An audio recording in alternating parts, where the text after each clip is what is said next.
Pondok Pesantren Mekarwangi terletak di Kecamatan Ibun, Kabupaten Bandung.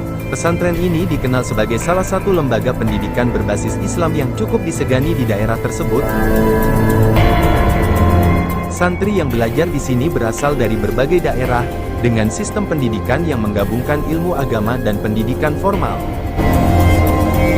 Pesantren ini memiliki beberapa asrama atau yang biasa disebut kobong, yang terbagi antara santri laki-laki dan santri perempuan. Setiap kobong diawasi oleh pengurus pesantren, dengan aturan ketat mengenai interaksi antar santri guna menjaga nilai-nilai Islam dan moralitas. Meski demikian, insiden kekerasan yang terjadi pada Rabu, tanggal 5 Maret tahun 2025, menodai citra pesantren ini. Seorang santri tewas akibat bacokan setelah terlibat dalam sebuah peristiwa yang hingga kini masih dalam penyelidikan aparat kepolisian. FF merupakan santriwati yang dikenal cukup aktif dalam berbagai kegiatan pesantren. Ia berasal dari keluarga sederhana dan bercita-cita menjadi seorang pendakwah. Beberapa santri menyebut FF sebagai sosok yang ramah dan mudah bergaul. Malam nahas itu, FF menjadi korban pembacokan santri lain. Setelah diduga mengalami kekerasan dan pelecehan di dalam asrama putri, ia mengalami luka bacokan di beberapa bagian tubuhnya dan sempat dilarikan ke rumah sakit untuk mendapatkan perawatan. Santri A dikenal sebagai anak yang pendiam dan tidak banyak berinteraksi dengan santri lain. Meski usianya masih 14 tahun, ia menunjukkan perilaku yang cukup emosional. Beberapa temannya menyebut bahwa ia sering terlihat murung, meskipun tak ada yang menyangka ia mampu melakukan tindakan sekejam itu.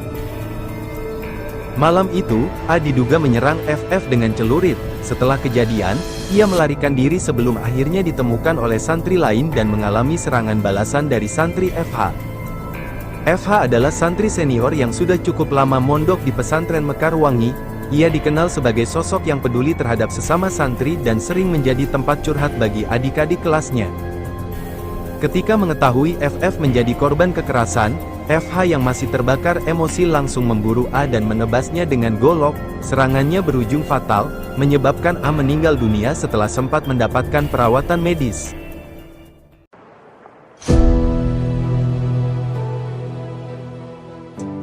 Pada pukul 1.30 waktu Indonesia Barat, suasana di Pondok Pesantren Mekarwangi seharusnya sudah tenang.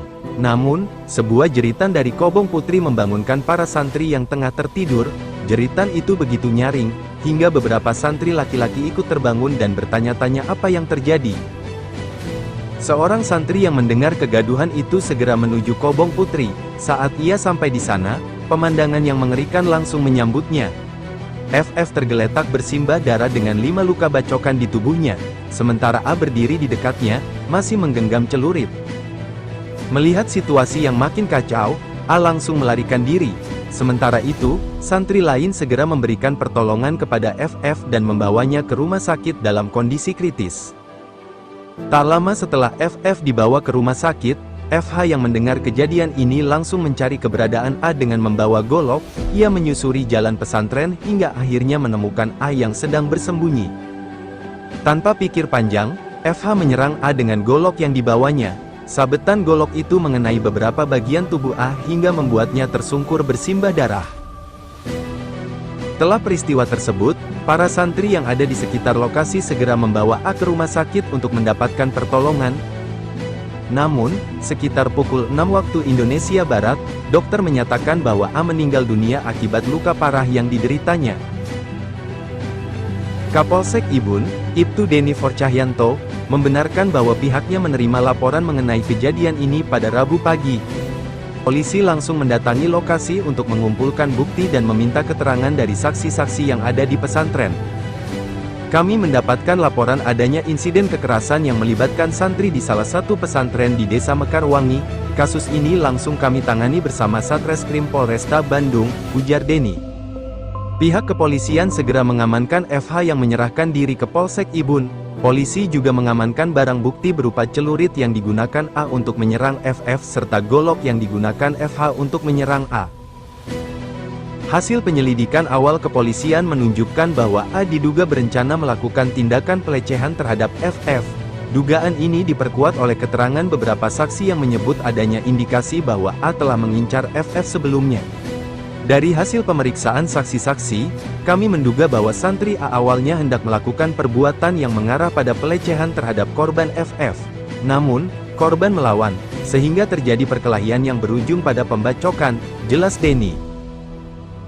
Motif ini masih terus didalami oleh pihak kepolisian, termasuk mencari kemungkinan ada faktor lain yang melatar belakangi tindakan A. Kesaksian saksi dan orang sekitar seorang santri yang menyaksikan kejadian itu mengaku masih trauma dengan apa yang terjadi. Kami semua kaget. Awalnya kami hanya mendengar suara ribut, tetapi begitu masuk ke Kobong Putri, kami melihat FF sudah terkapar dengan luka bacokan, ujarnya.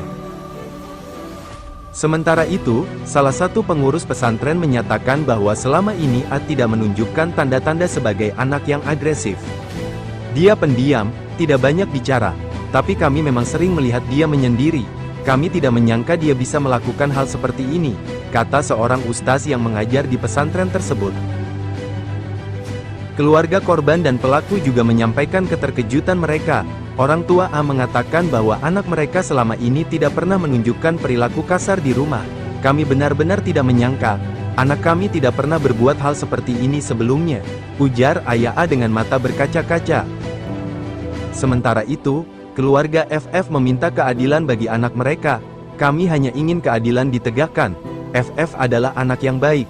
Dia tidak pantas mendapatkan ini, kata ibu korban.